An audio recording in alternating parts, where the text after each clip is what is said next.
Welcome, dear students, back to your offline English class. Today we are going to do the writing work of the last leaf. कल हमने किया था इसका language work, आज हम करेंगे writing work. So here we start. First of all, you have to write in your own words. Can you recall the saddest moment of your life? Though still you are not so old, you are not so aged person, you are only 15 or 14 years old, so आपने उतनी ज़िंदगी तो देखी नहीं हो, but still जितने भी साल के हैं, क्या आपकी ज़िंदगी में कोई ऐसी सैडेस्ट मोमेंट आई है कभी? God forbid. Write the account in 300 words. तो आपको वो 300 वर्ड्स में लिखना है. तो first of all I would pray कि गॉड फॉरबिड कि किसी के साथ कोई बुरी बात ना हो. तो एक राइटिंग आपको दी हुई है, सो हमें उस हिसाब से इसको लेना चाहिए. We should take it on the positive side. So let's start. Once I was travelling by a night bus from Delhi to Agra. Writer ने जो ये लिखा हुआ है कि एक बार मैं दिल्ली से आगरा जा रहा था, रात के सफ़र पे था. My mother was also with me, और मेरी माँ भी मेरे साथ थी. इट वॉज मिडनाइट, आधी रात का टाइम था. Suddenly the bus collided with another बस, और अचानक हमारी बस जो है वो दूसरी बस के साथ टकरा गई. It was a head on collision, बिल्कुल आमने सामने टक्कर हो गई दोनों बसों की. The driver was killed on the spot, और ड्राइवर जो था वो ऑन स्पॉट वहीं पर उसकी डेथ हो गई. I was sitting 2 rows behind the driver, और मैं ड्राइवर के 2 rows के पीछे बैठा हुआ था. I had stretched my legs on the opposite seat, और मेरी जो लेग्स हैं वो खींच गई थी, वो बिल्कुल दब गई थी अपोजिट सीट में. माई फीट गॉट जैम्ड, और मेरा पाँव जो है वो जाम हो चुका था, वो बिल्कुल बंद हो चुका था. The right leg was badly wounded, और जो राइट लेग थी मेरी वो ज़बरदस्त बहुत बुरी तरह से ज़ख्मी हो गई थी. It was put in plaster, और इसको प्लास्टर लगाना पड़ा, प्लास्टर करना पड़ा. ठीक है, but it was a mistake. लेकिन ये एक बहुत बड़ी गलती थी, क्योंकि उसके ऊपर ऑलरेडी बहुत ज़ख्म लगे हुए थे और उसके ऊपर प्लास्टर लगा दिया गया. So the wounds should have been left open. जो मुझे ज़ख्म लगे थे उस टांग पे, उनको खुला छोड़ देना था. After some time gangrene set in, और मेरे कुछ टाइम के बाद जो ज़ख्म थे उनमें पस पड़ गया, गैंग्रीन स्टार्ट हो गई उसमें. तो my whole body turn blue, और मेरी पूरा जो जिस्म था वो पूरा नीला पड़ गया, क्योंकि उस गैंग्रीन की वजह से पॉइज़न जो है वो मेरी पूरी बॉडी में फैल चुका था. It become a question of my life, और अब मेरी ज़िंदगी का सवाल बन गया था कि इसको बचाएं या इसकी टांग को बचाएं. To save my life the right leg had to be amputated, और मुझे मेरी ज़िंदगी बचाने के लिए मेरी जो राइट वाली टांग है वो काट देनी पड़ी.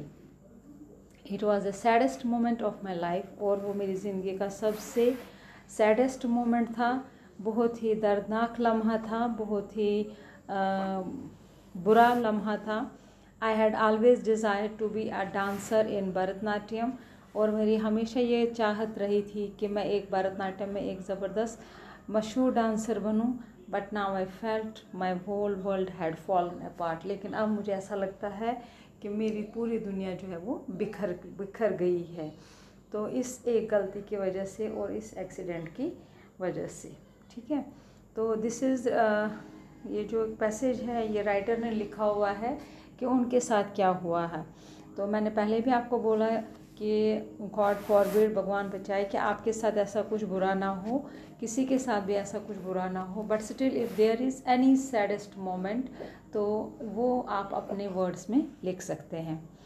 Now the second one is, have you ever felt depressed and dejected. क्या आप कभी अपनी ज़िंदगी में मायूस हो गए हों या डिजेक्टेड हो गए हों, मतलब ऐसा लग रहा हो कि आप ठुकरा दिए गए हों, आपसे कोई कुछ किसी को कोई उम्मीद नहीं है आपसे। How did you overcome such feelings, आप इस फीलिंग से कैसे उभर के आ गए, कैसे आपने इस फीलिंग को दूर किया। Sum up your experience in about 300 words. So here we start. हमेशा किसी न किसी की ज़िंदगी में कोई ना कोई ऐसा फील होता है, जैसे कोई किसी का 10th के एग्ज़ाम में किसी का पेपर रह जाता है तो वो डिप्रेशन में चला जाते हैं, और आजकल ऐसा बन गया है कि वो सुसाइड कर लेते हैं। That is very bad on their part. तो इस तरह से मतलब अपनी ज़िंदगी से हार मान लेना कोई अच्छी बात नहीं है। तो अब हम देखते हैं कि इस राइटर ने यहाँ पर क्या लिखा हुआ है। सो everyone has moments of depression and rejection in life। हर एक की ज़िंदगी में ऐसा मौका आता ही है जब वो मायूस हो या दुखी हो गया हो अपनी ज़िंदगी से। It is very important to overcome the feelings of depression and rejection. और ये बहुत ही ज़रूरी है कि हम डिप्रेशन की फीलिंग से या रिजेक्शन की फीलिंग से उभर कर अपने आप को उभारें, ना कि उसके अंदर हम डूबते चले जाएं। और they can cripple us physically as well as mentally, क्योंकि नहीं तो वो हमें जकड़ देंगे अपने आप में, फिज़िकली भी और मेंटली भी। हम लोग सेहत से भी डाउन हो जाएंगे और मेंटली भी हमारा जो दिमागी तवज्जो है वो भी उसकी वजह से बिगड़ जाएगा, मेंटल बैलेंस जो है वो भी ख़राब हो जाएगा।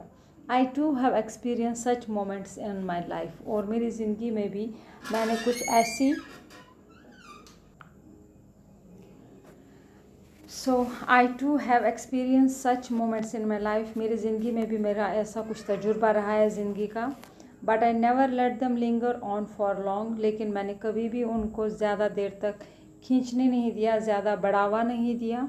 आई always make conscious efforts to overcome them and derive new strength from them. और मैं हमेशा यही कोशिश करता रहा कि मैं उस मुश्किल से हमेशा अपने आप को उभारने की कोशिश करता रहा, और नई ताकत में उस डिप्रेशन से या उस रिजेक्शन से मैं अपने आप में नई स्ट्रेंथ पाने की कोशिश करता रहता था। So during my last final exams, हुआ क्या था, जब मेरे लास्ट के फाइनल एग्ज़ाम्स थे, I had my physics paper on the 17th, but somehow I had noted it down But somehow I had noted it down as 19th in my notebook। देखिए कितनी बड़ी गलती हो गई, एक छोटी सी डेट की वजह से। फ़िज़िक्स का पेपर मेरा 17 को था और मैंने अपनी नोटबुक पे डेट लिख दी थी 19th। सो ऑब्वियसली इस वजह से वो पेपर मिस हो गया होगा। I was well prepared for the paper and was full of confidence. मेरा पेपर, मैं फुल्ली प्रिपेयर था पेपर के लिए और फुल कॉन्फिडेंस था मेरे में, पूरा भरोसे के साथ, विश्वास के साथ मैंने तैयारी की थी।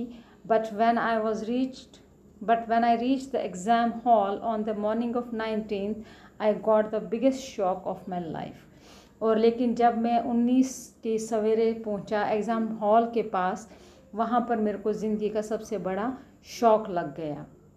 The paper had already taken place 2 days before, क्योंकि फ़िज़िक्स का पेपर ऑलरेडी 2 दिन पहले हो चुका था। माई फेट वॉज सील्ड, और मेरे को लगा कि मेरी किस्मत का दरवाज़ा बंद हो गया। I was bound to fail in the exam, और मुझे पूरा भरोसा था कि मैं एग्ज़ाम में फ़ेल हो गया। My friends and parents showed all sympathy for me and try to encourage me. लेकिन मेरे दोस्तों ने और मेरे पेरेंट्स ने मेरे साथ ज़बरदस्त बहुत हमदर्दी मुझे शो की, मेरे साथ बड़ी हमदर्दी से पेश आए। सब लोग मुझे प्यार से पेश आए और मुझे एनकरेज किया, कोई बात नहीं, नेक्स्ट चांस में दे दोगे। But I was so dejected and depressed. लेकिन मैं बहुत टूट चुका था और डिप्रेशन में चला गया था कि मेरे से इतनी बड़ी भूल कैसे हो गई। आई कुड नॉट ईट और स्लीप फॉर 2 days। 2 दिन तक ना मैंने खाया ना मुझे नींद आई। But when I said to myself, लेकिन जब मैंने अपने आप से ये कहा, no, what is use of my pining and grieving. तो अपने साथ मेरा क्या फ़ायदा है, मतलब दुख जताना और अपने आप को इतना तकलीफ़ देना, क्या फ़ायदा है मुझे। व्हाट हैज़ हैपेंड, जो हो गया वो हो गया। That can not be change, it can not be repaired. अब वापस तो नहीं हो सकता, ठीक तो नहीं हो सकता, जो होना था वो हो गया। I should take this as something for the better. और मुझे इससे ये सीखना चाहिए कि शायद इससे कुछ अच्छा हो जाए। अगर वो एग्ज़ाम नहीं हुआ, शायद कुछ और अच्छा होने वाला था। After all this is not the end of life, ये सिर्फ एक पेपर ख़त्म हुआ था, ज़िंदगी ख़त्म नहीं हुई थी। Exams happen after every 6 months and I can fair better the next time. Exam तो हर 6 महीने के बाद होते हैं, और इस बार नहीं तो अगली बार मैं अच्छे नंबरों से पास भी करूँगा और बेटर प्रिपरेशन भी कर लूँगा। So with these positive thoughts I brought myself to a normal state of mind. और इस तरह से जब मैंने अपने अंदर सकारात्मक शक्ति लाई, पॉजिटिव सोच लाई, तो मैंने अपने आप को, खुद को फिर से अपने माइंड को एक नॉर्मल स्टेट पर लाया। There was a Bollywood blockbuster running in one of the theatres and I went to see it with one of my friends. उन दिनों बॉलीवुड ब्लॉकबस्टर कोई ज़बरदस्त मूवी लगी हुई थी, और मैंने क्या किया, मैं अपने फ्रेंड के साथ उस थिएटर में चला गया फिल्म देखने के लिए। Back home it was as if nothing had happened, I was on my daily routine as ever. और जब मैं घर वापस आया, ऐसा लग रहा था कुछ भी ऐसा वैसा नहीं हुआ है, और मैं अपनी डेली रूटीन के काम से चलने लगा, अपने डेली रूटीन का काम करने लगा जैसे मैं करता था। इट मीन्स जब तक मैंने अपने अंदर पॉजिटिव सोच नहीं लाई, तब तक मैंने अपने आप को चेंज नहीं किया। इसलिए ये भी कहा जाता है कि हमेशा be positive in your attitude and get the results according to your wish. Okay, so dear, stay home, stay safe.